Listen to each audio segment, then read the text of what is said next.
Hello everyone, welcome back to my channel. In today's video, we are going to discuss about confusion matrix.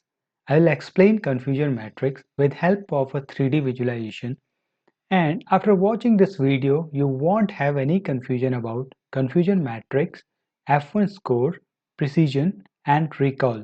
So watch the video till the end so that you will have complete understanding about all these terminology. So first of all, we have some of the data points as you can see in the screen.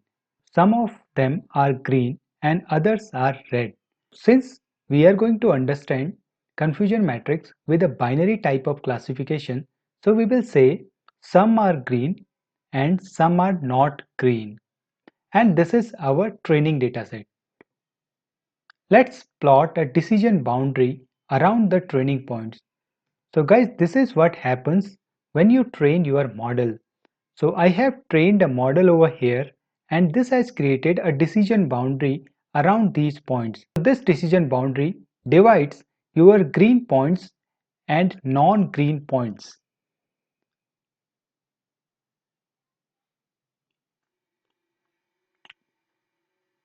So I have taken XYZ as in features and created this decision boundary with help of a simple binary classifier.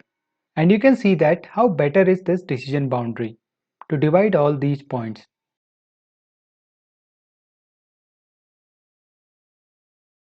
Now let's visualize first our testing dataset. So guys, this is our testing dataset. We have some green points and non-green points. We will utilize the same boundary what we got from the training dataset and see how better that boundary is working to divide all these testing dataset points. So guys, here is the boundary and our testing dataset points. This decision boundary failed to classify this single point which is sitting over here as in green data points. Okay, with this example, let's create our confusion matrix and understand the terminologies. So first of all, this is how our confusion matrix looks like. We have predictions on the left hand side and actuals on the top side. Now let's understand the true positive from the plot. If you see the plot very carefully, you will see that all these three data points my boundary was able to classify correctly.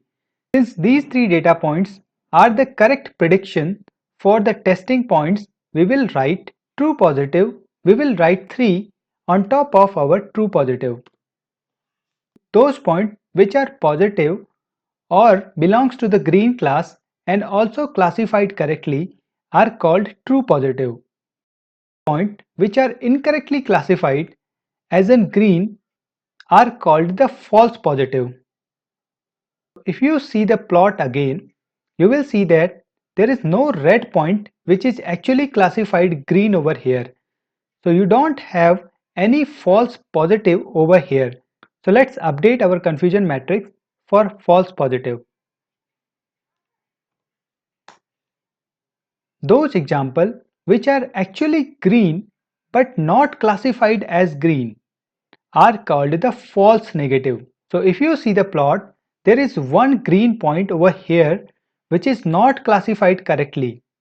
So this is a false negative. So we will update our confusion matrix for this false negative. So those points which are correctly classified as a not green are called true negative. We have 3 points over here which are correctly classified as not green. So these are our true negative.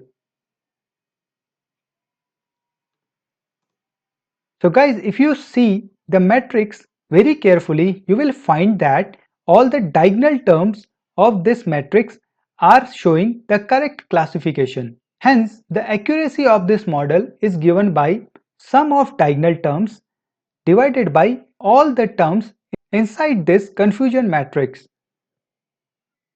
So on the screen, you can see the formula for accuracy, that is simply sum of the diagonal element divided by sum of all elements. Now let's understand the precision and recall for this classifier.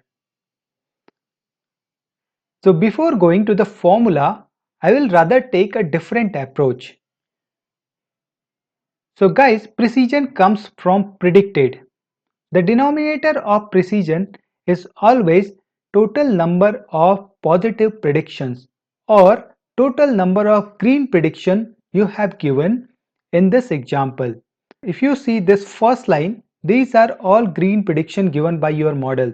So that is sum of your true positive and the false positive. The nominator for precision is the correct prediction out of all these positive prediction given by your model. So this is how our precision formula comes out. That is equal to true positive divided by true positive plus false positive. Now recalls comes from actuals. The denominator for your recall is always true positive plus false negative.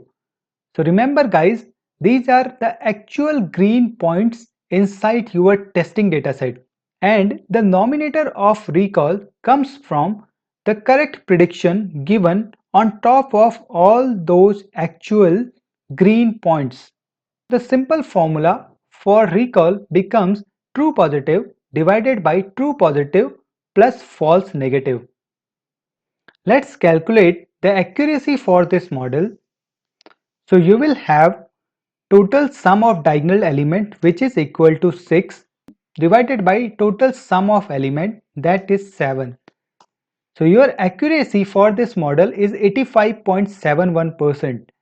Now let's calculate the precision. Precision is the correct prediction given by you for the green ones, that is 3, and total prediction given by you for the green one, that is also 3, because you have not given any false prediction over here. So your precision is 100% over here. Now let's calculate the recall.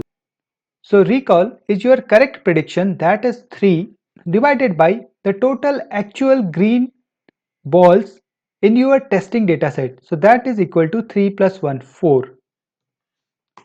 So your recall is 75%. So guys, F1 score or the F score is called the harmonic mean of precision and recall.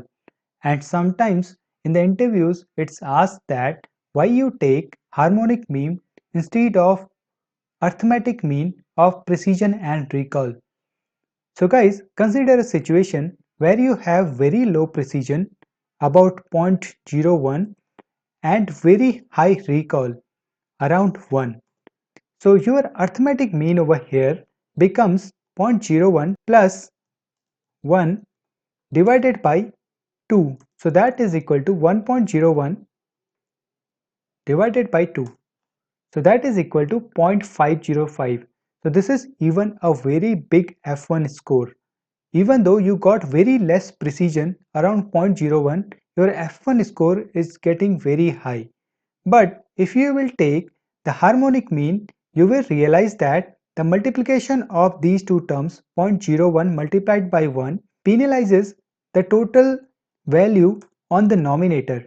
Okay, and your total score for this type of situation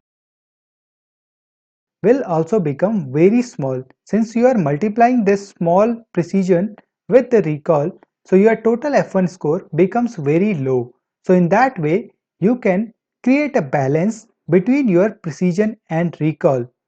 So guys, this is all about precision, recall, F1 score and confusion matrix. If you have liked the video, don't forget to press the bell icon and the subscribe button. I'll meet you in the next lecture. Bye bye. Take care.